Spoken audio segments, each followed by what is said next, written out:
Hello, everyone, and welcome to today's Cryo-EM Current Practices webinar. You're joining the 3 national centers established by the NIH Common Fund Transformative High Resolution Cryo-Electron Microscopy Program.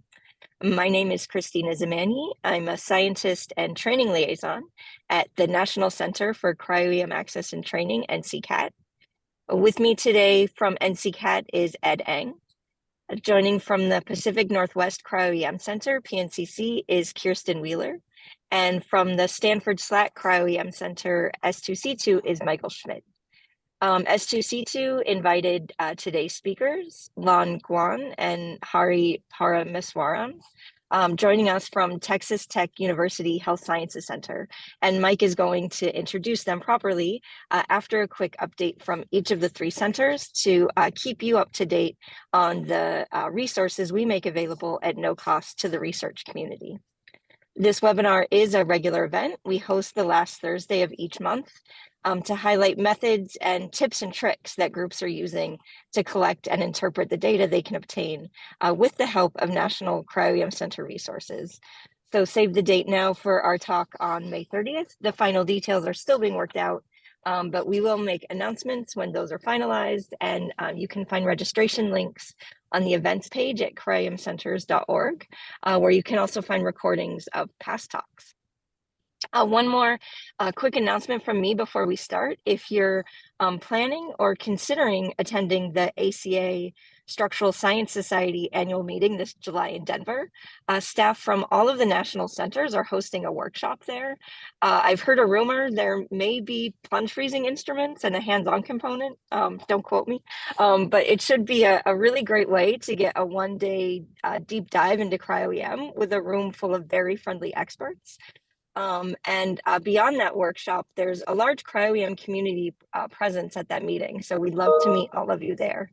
The poster abstract deadline is May 3rd and early registration ends May 17th. So get your abstracts in now and sign up for the workshop. Back to today.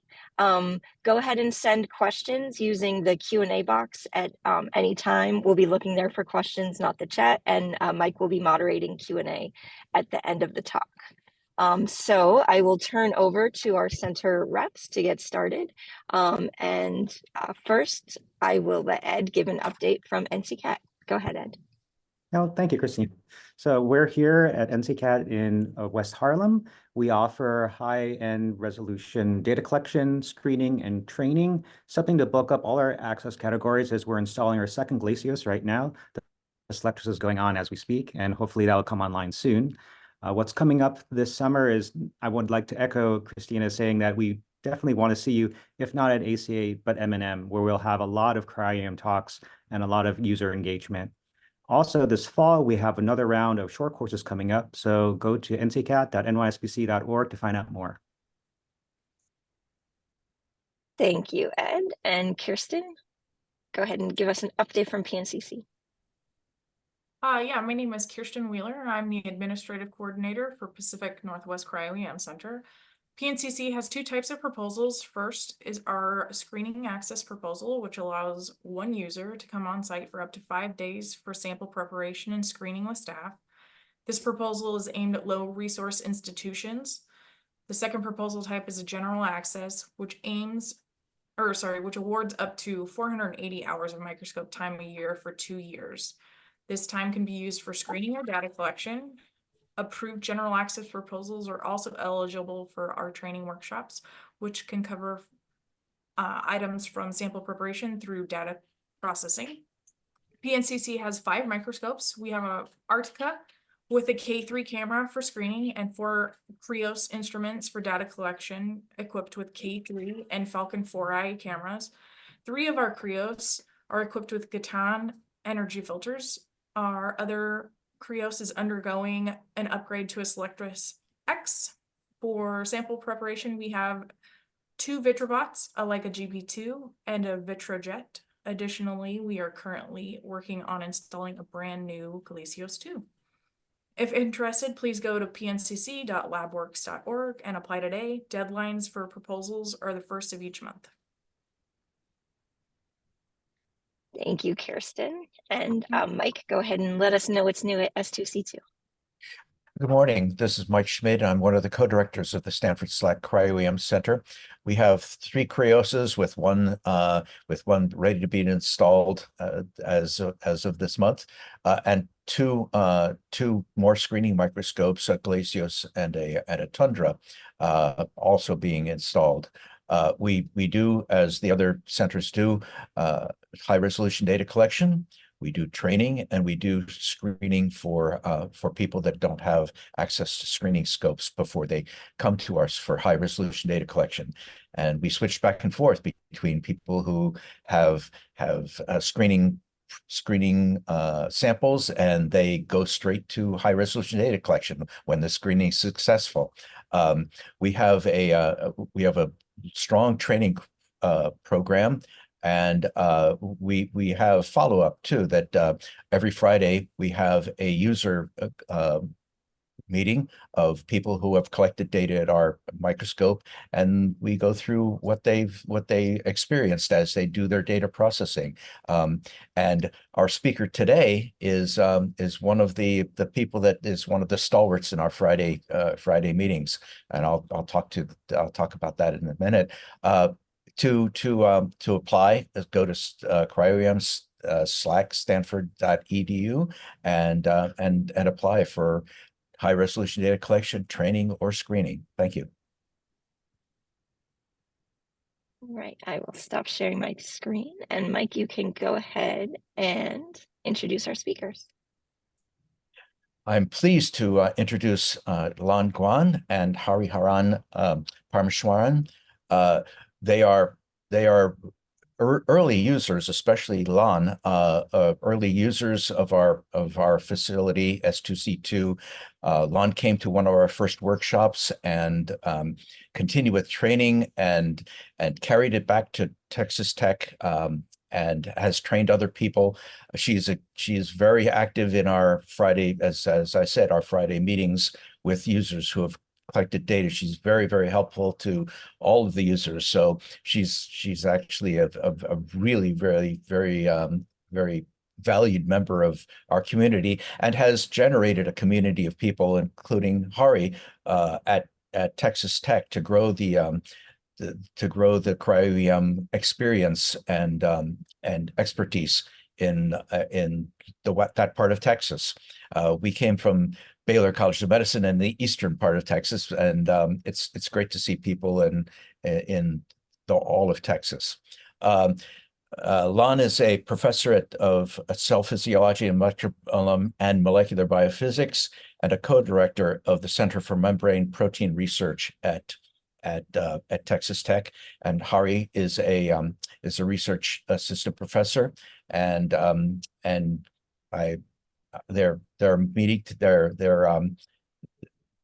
let them introduce the title of their talk today. Thank you. Lan? Okay, thank you. Let me see.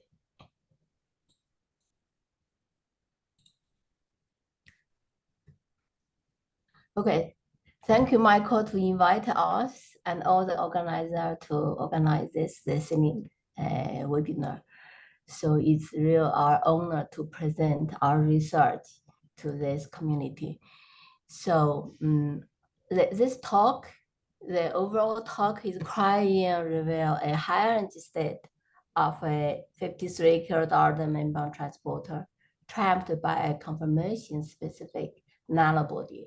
I will split by the 2 talks. So my talk, I will unlocking the molecular secrets of a sugar transporter use Cryo-EM. And then Hari will talk utilize conformation-specific nanobody for MLB structure functional study. So we work on the major facilitated superfamily transporters. So membrane protein constitute over more than 30% of human proteins, but only account for less than 1% in PDB. So among them, the MFS transporter stand out as one of the most challenging group. You will say, why is that? For the structural determination. But right now, the situation started changing, improve, because one is the Cryo-EM introduced to the community. The MFS is not the transporter for the variety of substrate. So they are important for increase in physiology and the current drug targets. So we will use a many-bios is a sugar. Many-bios transporter of salmonella typhimura and the model system to understand the transport mechanism. So MLB is the best studied model for sodium-coupled MFS transporter. Is hormone in brain is critical for the lipids uptake, such as omega-3 uptake. So MLB uptake is driven by electrochemical gradient of sodium, lithium, or proton. So we express the protein in the E. coli. E. coli membrane. E. coli membrane is like mitochondria. They have membrane potential, like syn-porter or antiporter. It's called a co-transporter. So those protein install the two binding site. One is for the cargo substrate. Here is many bells. Another one is for content. In here could be sodium, lithium, or proton. So this allows the protein can harvest the free energy in the form of electrochemical ion gradient to move the substrate into the cell against the concentration gradient. So it's amazing. Inside already have high concentration of protein, still can move substrate into this environment. So that's what's the mechanism control that. So that's our the focus. And MLB is well studied with years study. Several groups, currently my group, previously Tom Wilson's group in Harvard University, LeBlanc's group in France, and several other, and they collect a lot of data. So we built a stable binding model to explain sodium many-bells simple processing. But now I will only draw your attention to the protein have multiple conformation, open to outside, open to inside. And I will talk about this step, the binding model later. So in multiple conformation, then we say when we look for binding, we say that we measure the binding affinity of substrate. So which state reflect? We don't know. Even we solve the crystal structure of sugar bound state, we still don't know what measure the binding affinity. And this bound state reflect to this bound state reflect to our measured affinity. It's unknown. And on the other hand, on the early state, people speculate the sugar walk across the protein by change affinity. When the membrane protein study moved to structural biology era, biophysical chemical era, that they found, okay, only have single binding site, usually in the middle of protein. So single binding site. So now how the substrate can release to the environment have a higher concentration. So and became elusive. So we solve structure as shown here. We solve our facing structure of MLB with apple or bound substrate. Then we want to get another confirmation. We develop the nanobody and collaborate with the young stayer in the Belgium. So when we got the nanobody, we was so excited. So we did the co-crystallization, try to identify new conformation. However, the crystallization, the crystal do not have nanobody. So we were so depressed. I have nice tool, but I cannot get what we want. So then I realized, oh, problem is the crystal lattice unselected complex. So we have to use non-crystallographic approach to bypass the lattice selection.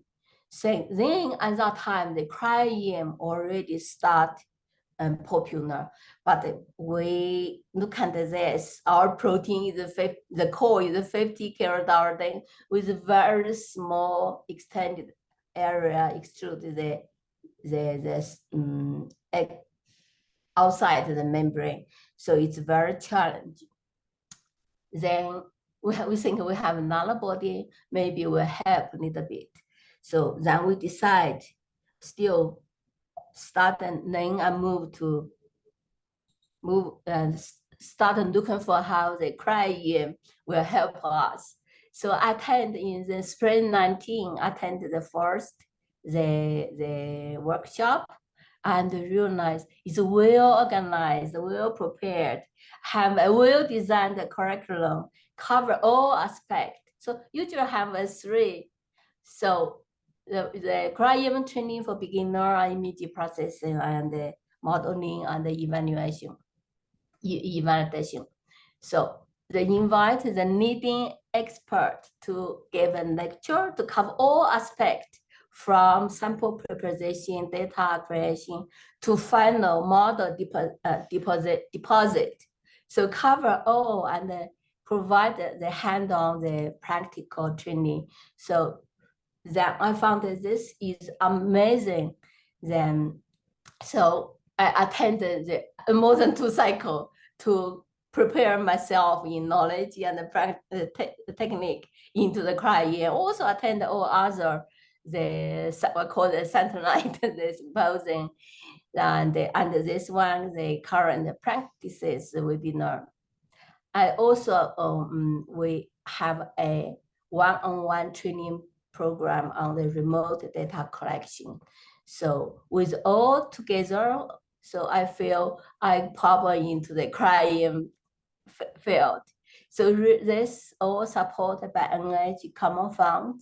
I feel I really appreciate this the grant to allow this campaign will provide the access for some for researchers like us in the university don't have, in our whole region don't have a Cryo-EM facility.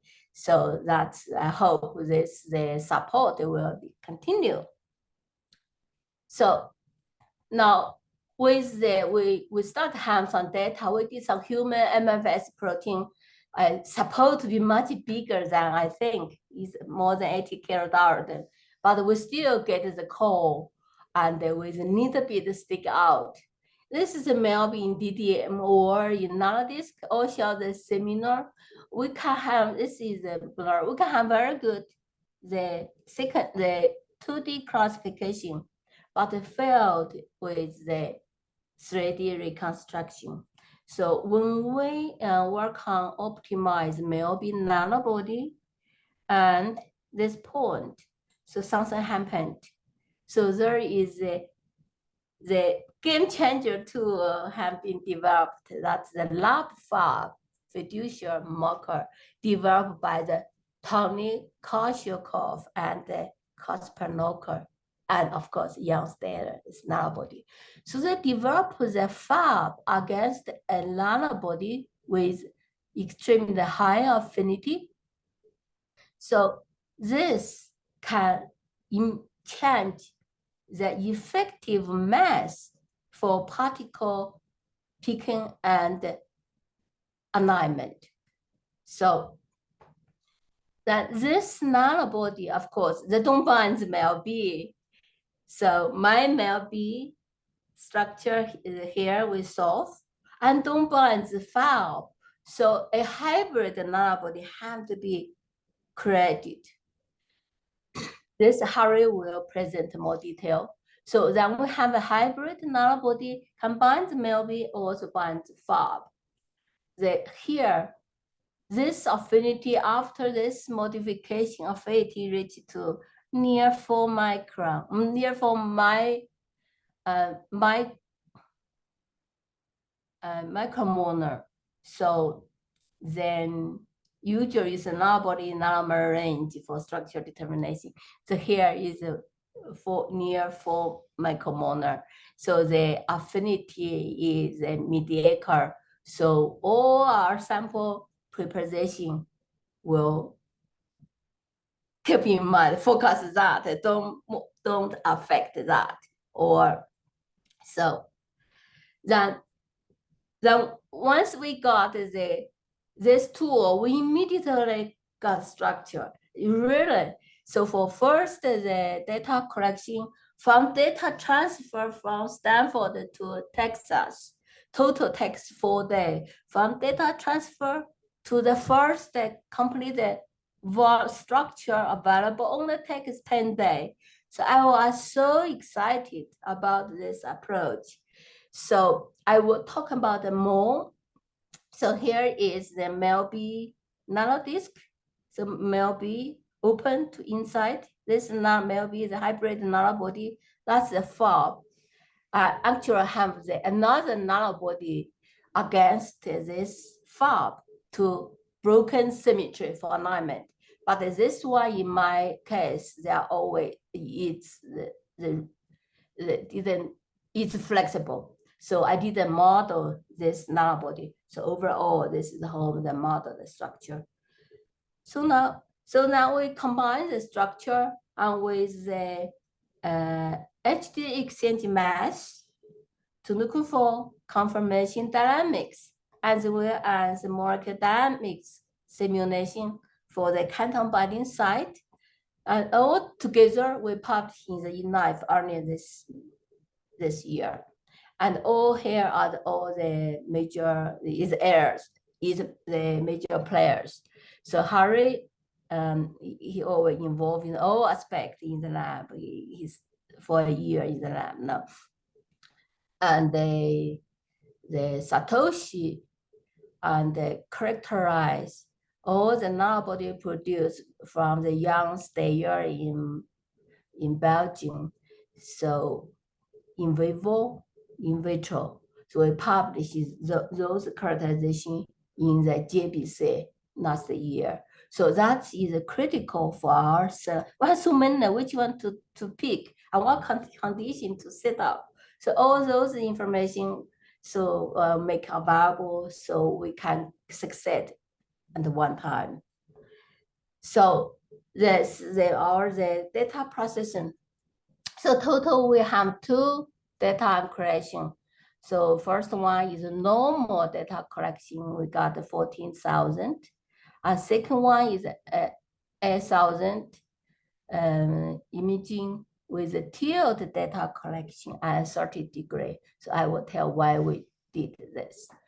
So this is the strategy and the pipeline may not be the best.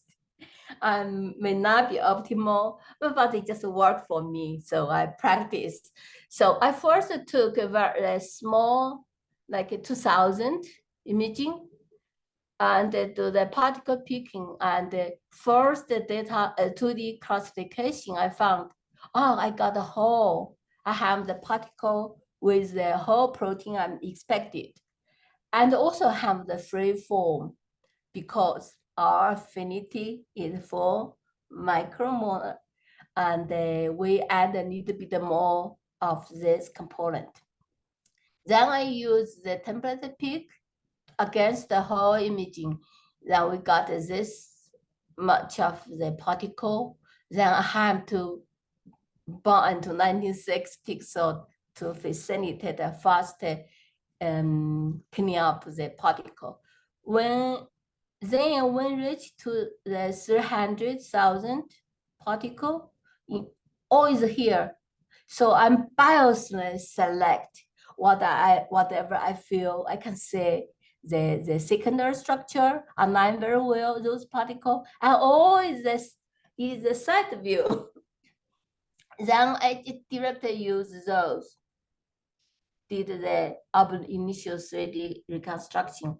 So I found one class have all protein I expected, and they can refine to the 3.8 just quickly. So from here to from data collection to this is only 10 days. So that's that. Then I started doing it slowly. Then I continue remove the junk particle, I think, this junk particle. Then we got to the get a 3.5 resolution. And this moment will allow you to start the model building. Now I realize the sign need to change, so change the sign. And this one, if you're looking for, is this. So very strong bias, and even a lot of area don't have particle. So then we generate the 50 template and did the template pick. Then I do the same game to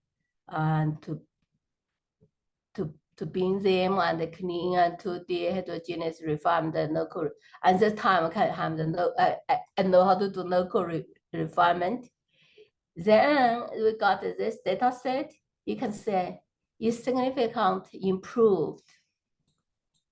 So the distribution is improved and have more on the edge and do have something here, but still is strong bias towards this is this view.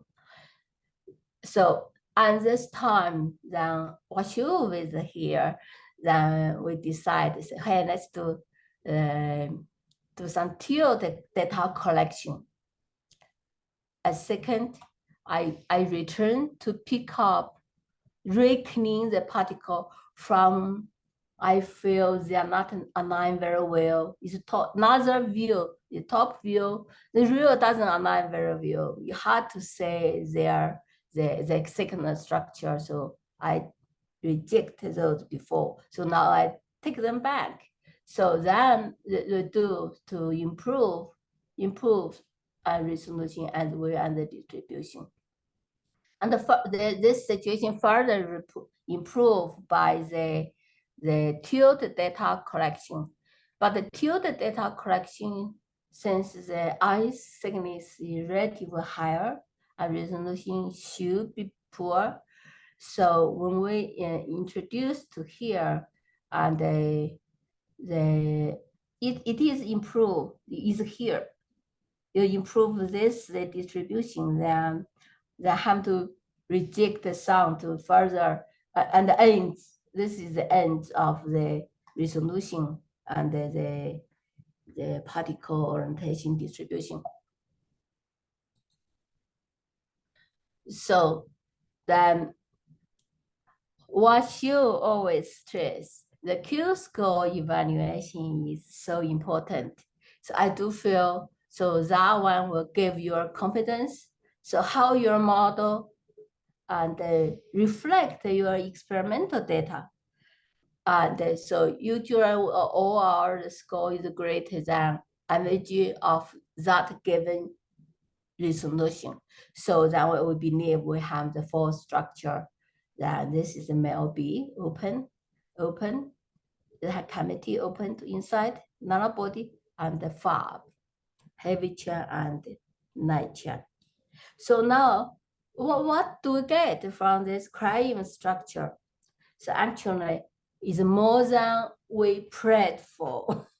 So number one is interface and sodium bond conformation. We solved the sodium. This is the first time we will solve the sodium binding site. So I don't have time to talk about this. This is amazing site. They can hold sodium, lithium, proton, either one. And we can manipulate this site. Can eliminate sodium without changing lithium binding, proton binding, or eliminate sodium and the lithium without affect the proton binding. So that's very interesting, but we don't have time if you want to, we can discuss later. So we have, this is the sodium binding site here, sugar binding site is here. So we have from the crystal structure, we solve outward. From the Cryo-EM, we solve the inward. Now we have to think why we failed in crystallization. So this is my interpretation that I'm thinking about. So this is the inward facing is high energy state. So the high energy state triumphed by the nanobody, and the affinity is not real high, right? The micromolar range.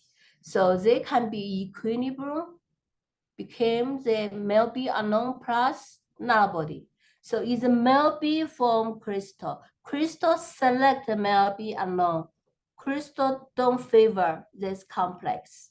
So therefore, the final crystal don't have nanobody. We exhaust our searching condition. So for Cryo-EM, we use a vitrification to catch up all state and frozen them without further processing. So leave the heterogeneity on the data processing, deal with the heterogeneity data processing, but the crystal is first purify the material. So the different approach. So probably, and also is high energy state. So they are unstable. So that's why we fail in the crystal. So probably so this is also why the Cryo-EM wins the game. Cryo-EM wins the game when you handle the heterogeneity, high energy state, and the no affinity. So now once we get this, the conformation-specific nanobody, we say, hey, we can isolate a high energy state of a conformationally flexible transporter for structural analysis and functional analysis.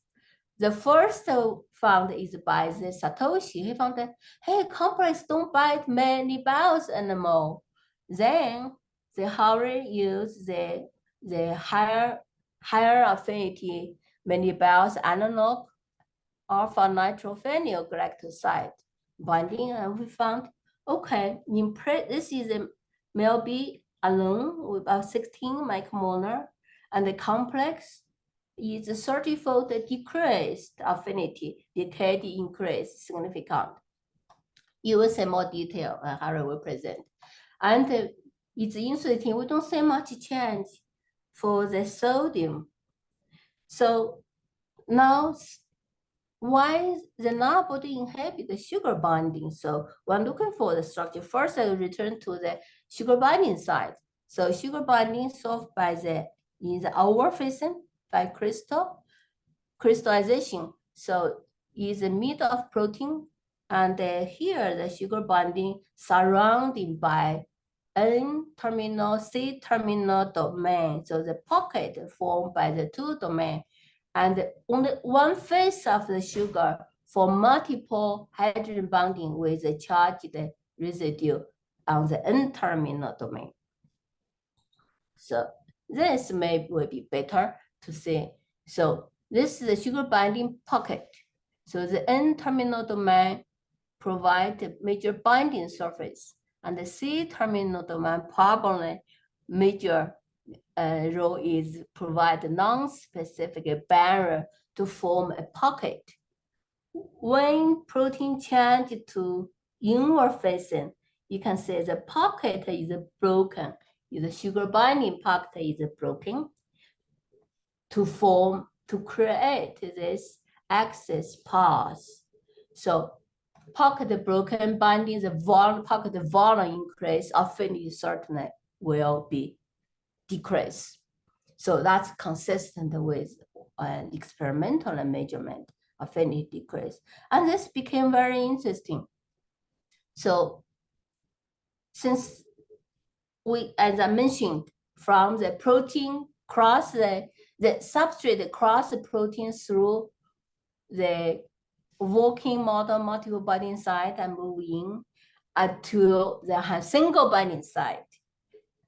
Now we can refine this theory. Is a one substrate binding site with two affinity state, high affinity outside, no affinity inside. So that's that became is critical information to capture this no affinity interface state, because think about they're going to release substrate to the environment, have a lot of manivelles. So by lower affinity is critical. So another I want to mention is mobile barrier.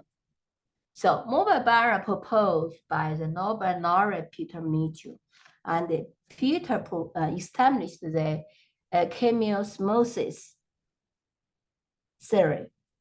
Basically, is an electrochemical gradient or directly energy source for those secondary active transporter to do their job.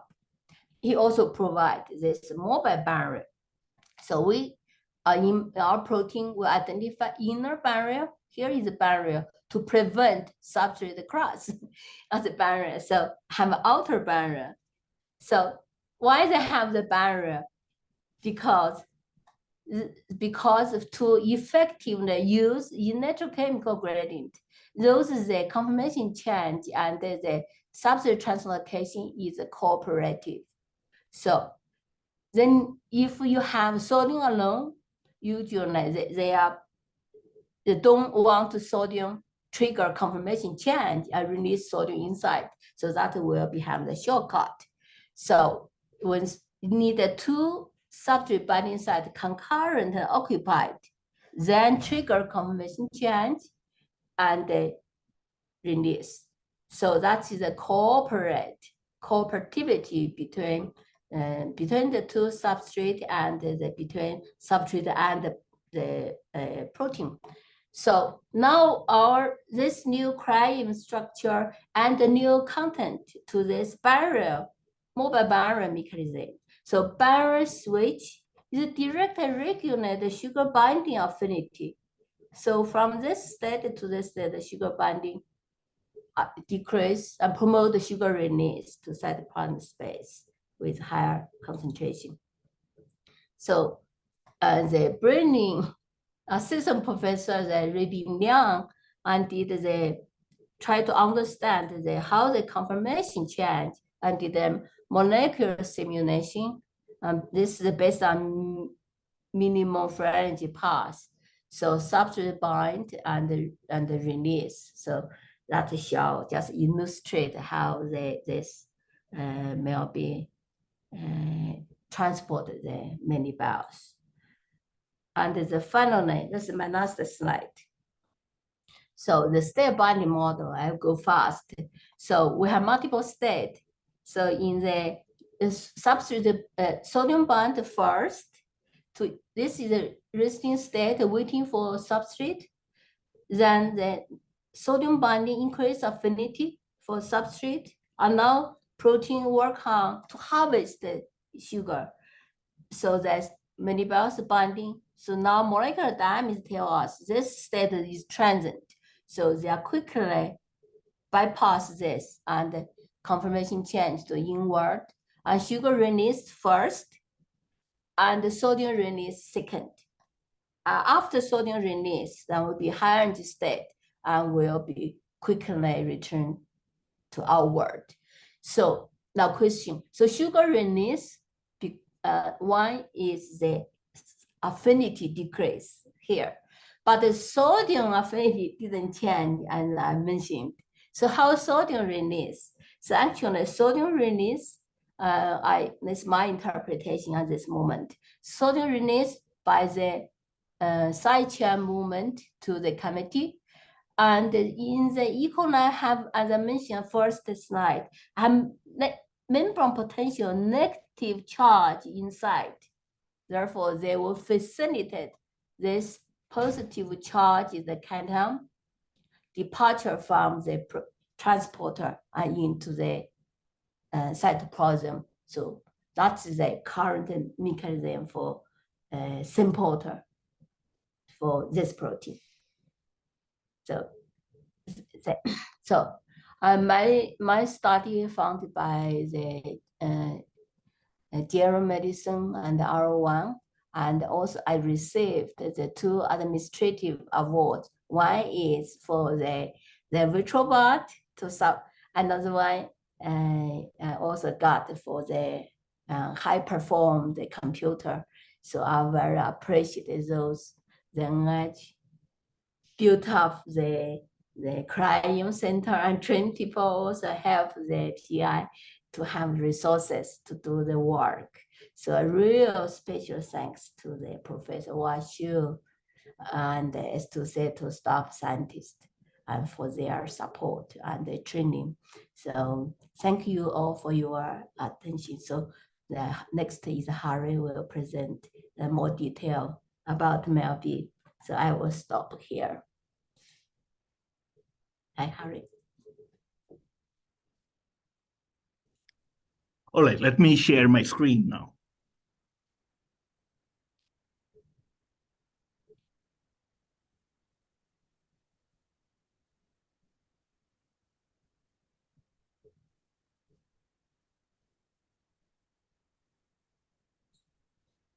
Again, thanks, Michael, for the invitation. So I will be talking about how we utilize the conformation-specific nanobodies for structure and function studies of MELB. I think nanobodies need little introduction to the structural biologist. So let me just point out some of its highlights. Nanobodies are derived from a special type of antibodies, heavy chain only antibodies present in camels and llamas. And these are from the VHH domain, which is the smallest form of antigen binding portion with a size of about like 12 to 15 kilodalton. So the small size is advantageous in cases to reach tight spaces, and proteins with high flexibility and dynamic proteins such as membrane transporters and G protein coupled receptors. Coming to MELB nanobodies, at the time of developing these nanobodies at the lab of Jan Sayed in Belgium, I accumulated quite a bit of data showing that different ligands, substrates, alter the MELB conformation. For example, the conformation of MELB in sodium and lithium is completely different. And when we add sugar, the cooperative binding of sugar further facilitates the conformational dynamics of MELB and trigger the barrier switching. So as Dr. Guan mentioned, we wanted to trap MELB in as many different conformations as possible. So we intentionally developed the nanobodies and through selection at different conditions like, sodium alone or lithium alone or sodium plus melibiose. And once we got all the nanobodies, I was also part of the co-crystallization trials, but we failed on that. But then Satoshi Katsube, a postdoc in Dr. Guan's lab, he characterized the in vitro, in vivo role of the effect of nanobodies on MELB function. So through cytoplasmically expressing the nanobody along with overexpression of MELB, he found all of these nanobodies, like we got about 10 unique nanobodies. All these nanobodies bind MELB towards the cytoplasmic side. That he did by bacterial two hybrid assay with cytoplasmic expression, and also these nanobody completely inhibited melibiose transport.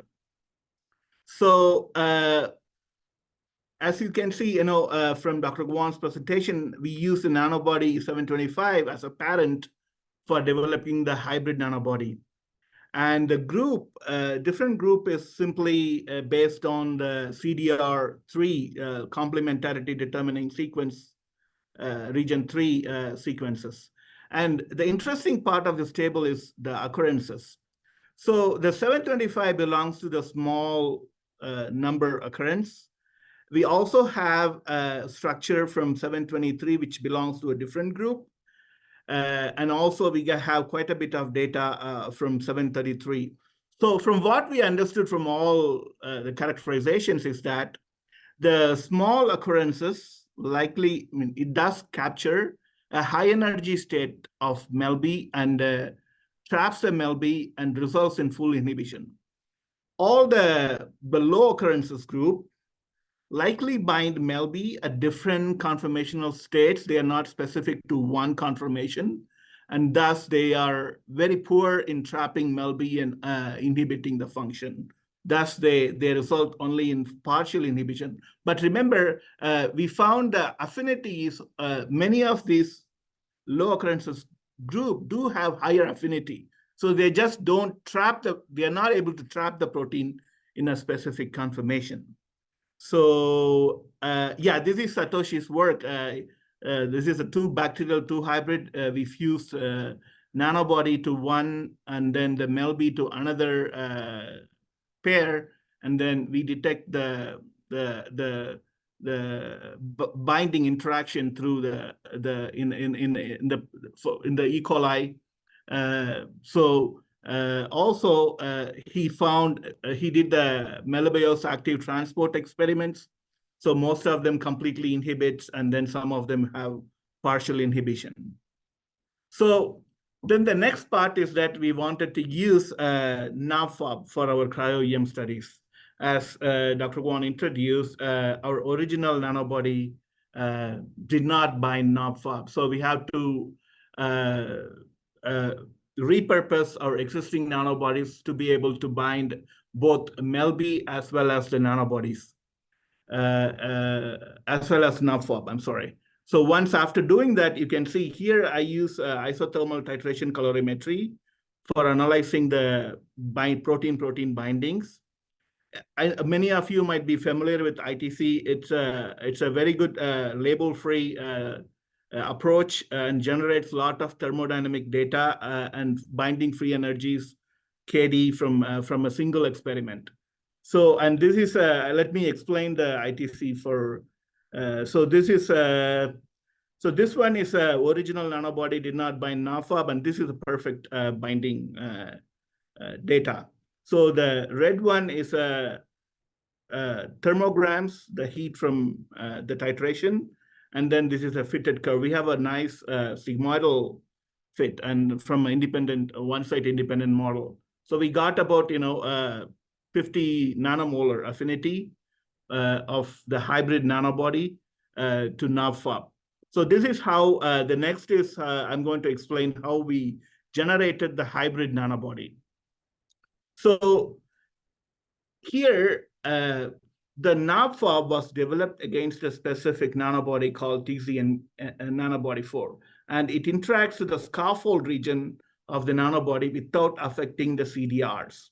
So we took the scaffold region, the scaffold from the TC nanobody 4, and then transfer the MELB binding CDRs onto TC and nanobody 4.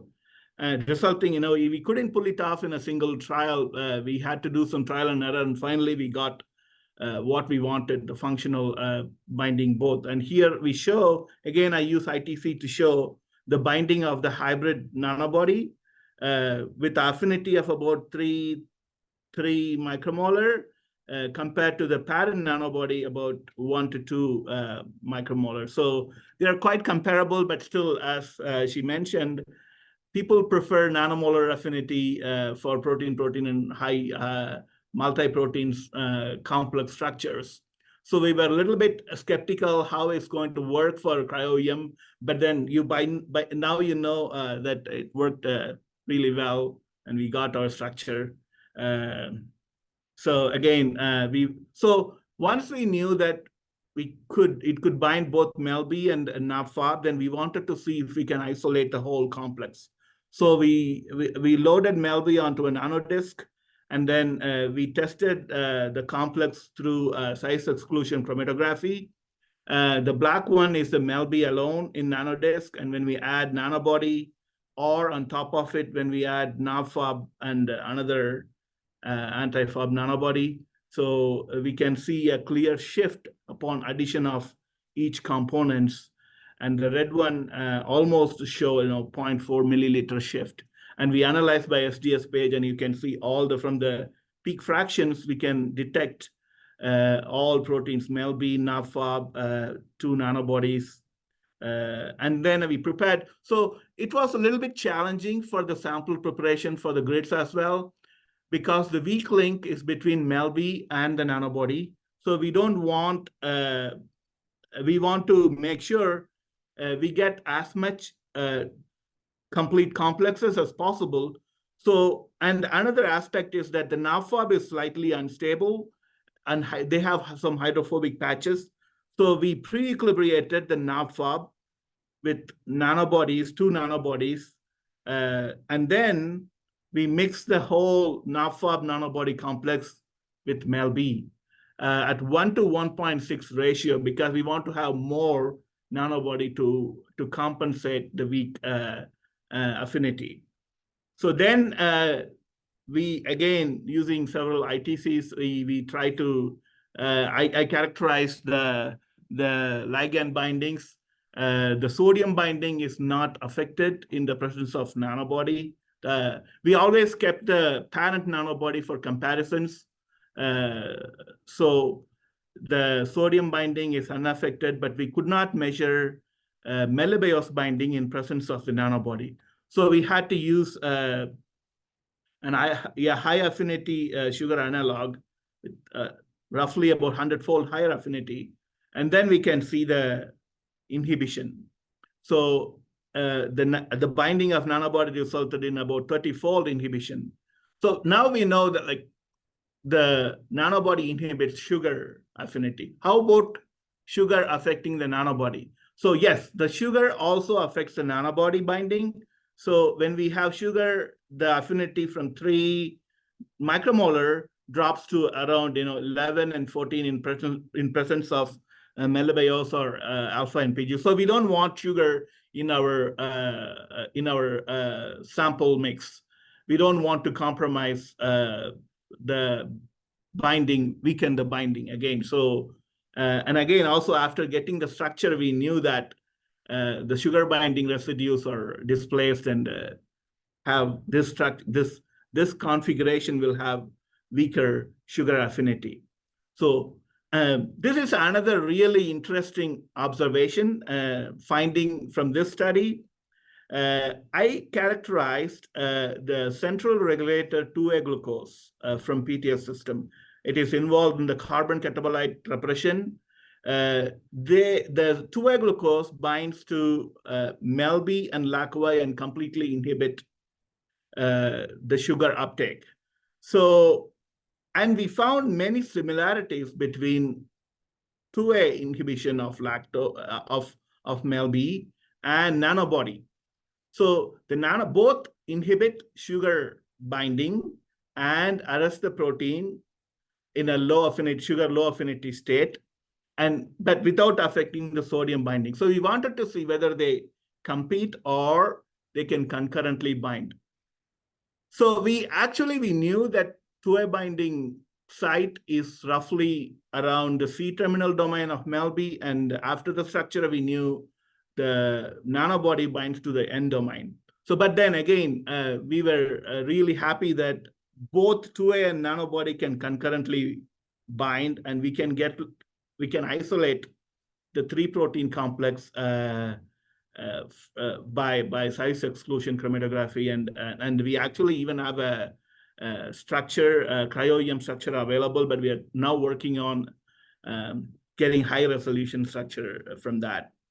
So I will then move on to my next section. That is the hydrogen deuterium exchange coupled to the mass spectrometry.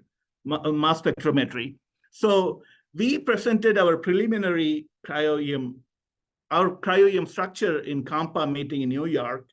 And Rosa, she's from Thermo Fisher scientist. She came to us and she was really interested in our system. And then we did HDX mass experiments for comparing minus plus nanobody for MELB. So then we conducted the experiments of MELB in the absence and presence of nanobody. And this is the deuterium uptake coverage across the entire protein. So many factors affect how much data we can gather from this experiment. Of course, the protein is a key, especially MELB is really a hydrophobic protein, and solvent accessibility for deuterium exchange, and then the protonation and protein dynamics affect this. And also there are technical issues, how much we can digest and then get data through mass spec. So I think we got Rosa is really one of the expert in the field. So we are very happy. We got almost about 86% coverage on MELB. You can see some regions have more peptides and some have a few of them. But overall, we have almost entire protein coverage from this. And this Hari, is the can I interrupt you just Sure. for a moment, just since Yeah. we're coming up on the hour? We're gonna stay a few minutes late for those of you who can join us to let Hari finish up and then make sure we get to any outstanding questions. If you do have to head out, thank you for joining us. We're gonna keep recording, so come back and find that recording for what you missed. We hope you join us again. And for those of you who can stay, Hari, I'll let you go ahead and continue. All right, this is my final section. So yeah, this is a residual plot of deuterium uptake. So this is a delta deuterium uptake. We subtract the nanobody free from the bound. And in this graph, you can see the negative, each bar represents a peptide, and the negative value represents less deuteration. So the positive is more deuteration. So the less deuteration means the nanobody protects the protein. And we did the experiment in triplicates and also in 3 different time points, 30 seconds, 300 seconds, and much longer, 3000 seconds. So we can see from right away from this, the coverage almost, we have deuterium uptake throughout from N-terminal and all N-domain and P-domain throughout the protein.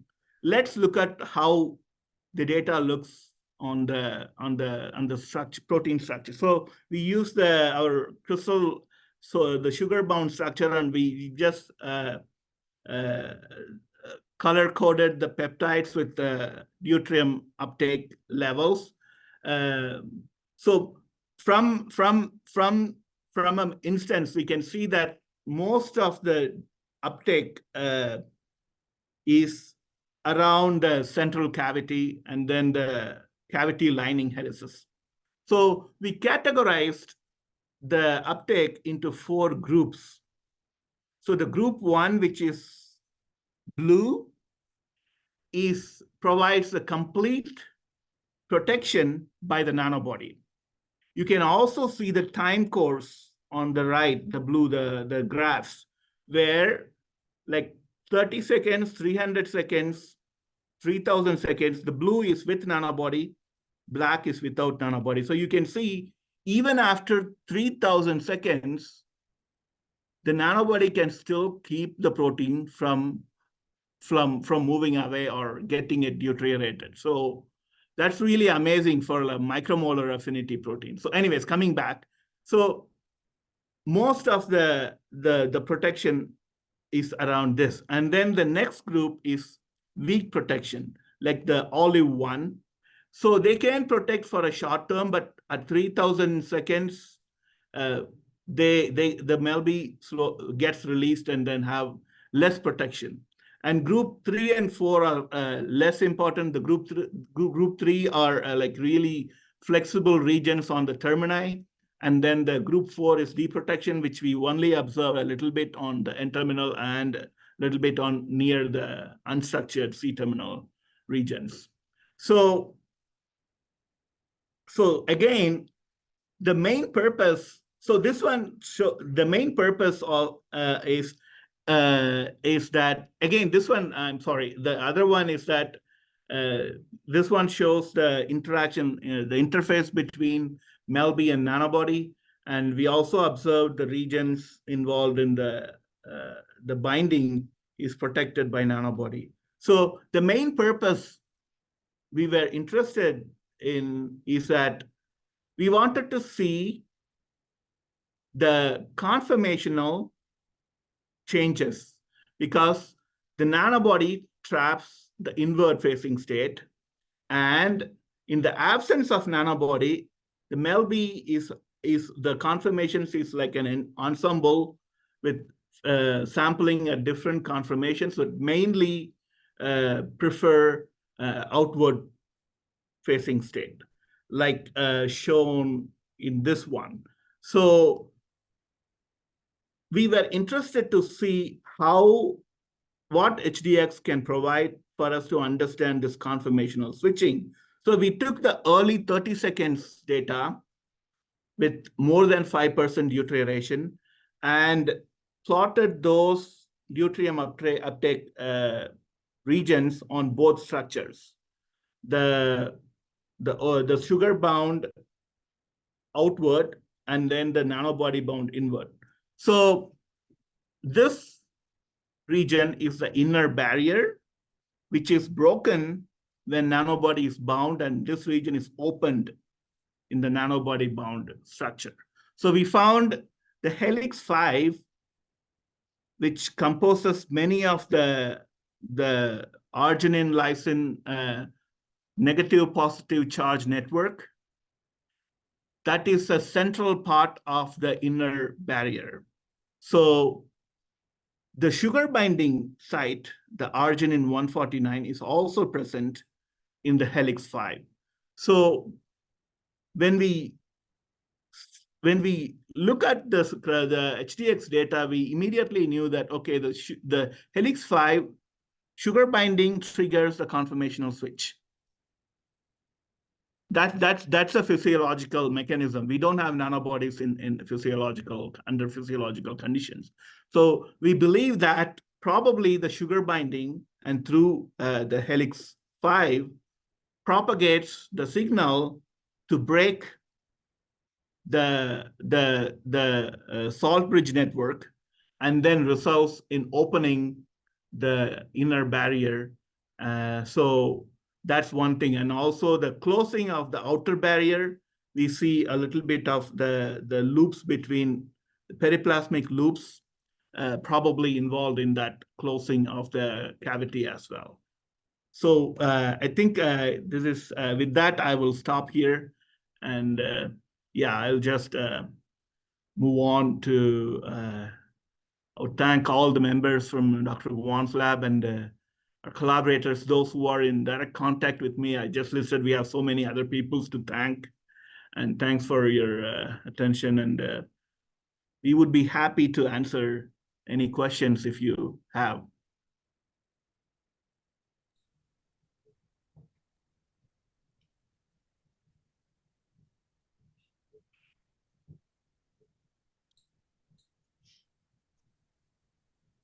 Thank you, Lan and Hari. There were several questions that were answered during the talk by Lan. Those would appear in the recordings too. So is there are there any other questions outstanding from people? I know Christina had one question that she was going to answer.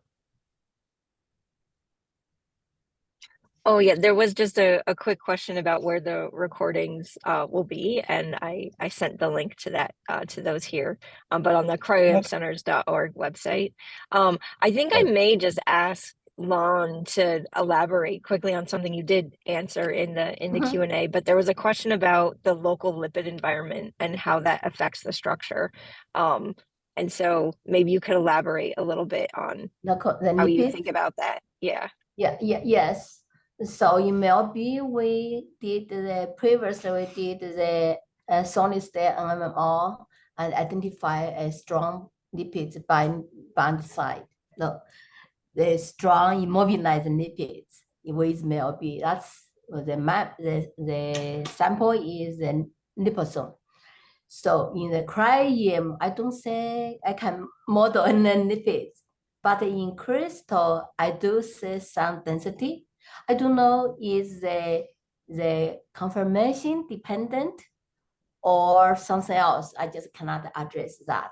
But the lipids is absolutely important for MLB activity, not for stability, not for bonding, is for transport activity. The PE and the PG is needed. And actually, if I can ask another quick question, it looks like all of your cryo-EM was done using nanodiscs. Yes. Or at least what you showed. Did you start with nanodiscs, or was that something that had to be optimized while you were preparing Harry samples? magic hand, usually he can quickly optimize. So actually the nanodisk is when we measure bonding, reviewer require us to measure the sodium bonding in the nanodisk. So before cryo-EM, we already have that technique. And also it's always a key, when we look at the grids, when we are screening, we wanted our particles in the hole. So in our initial trials, when we used detergents, it was like kind of, sometimes we get it in the hole, depending on the detergent, and sometimes not. And the nanobody just went into the hole, so then we just stick on to that. Probably detergent should work as well, but it's, yeah, in our case, just stick on to that. But in the nanodisk, the protein stability is better.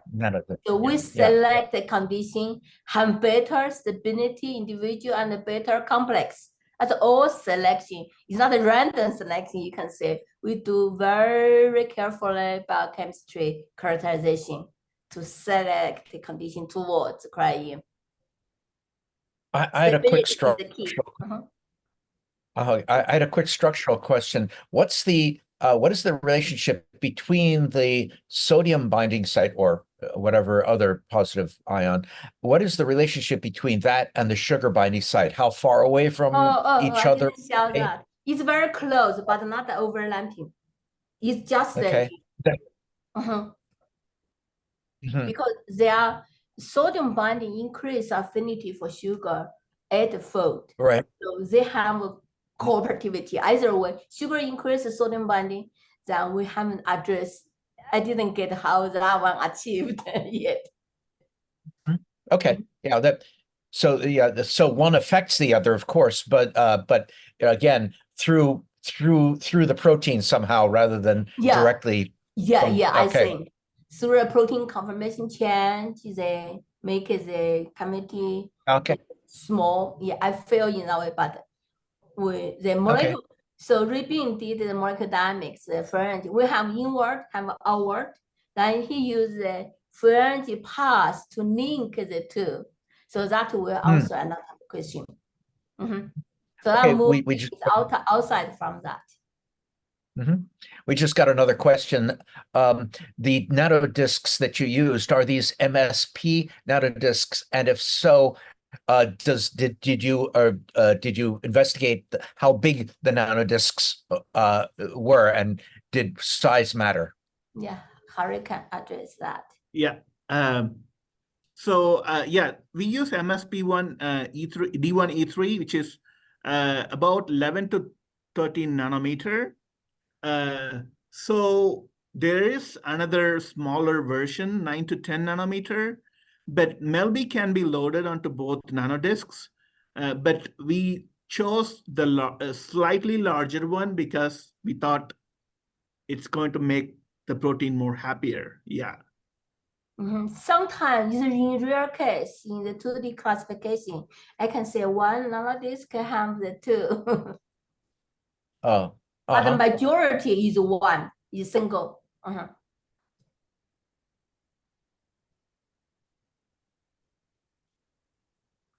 Okay, there are no open questions right now. Yeah. All right. Christine, take us home. All right. Great. Yeah. Thank you so much. Thank you. Thank Yeah. you.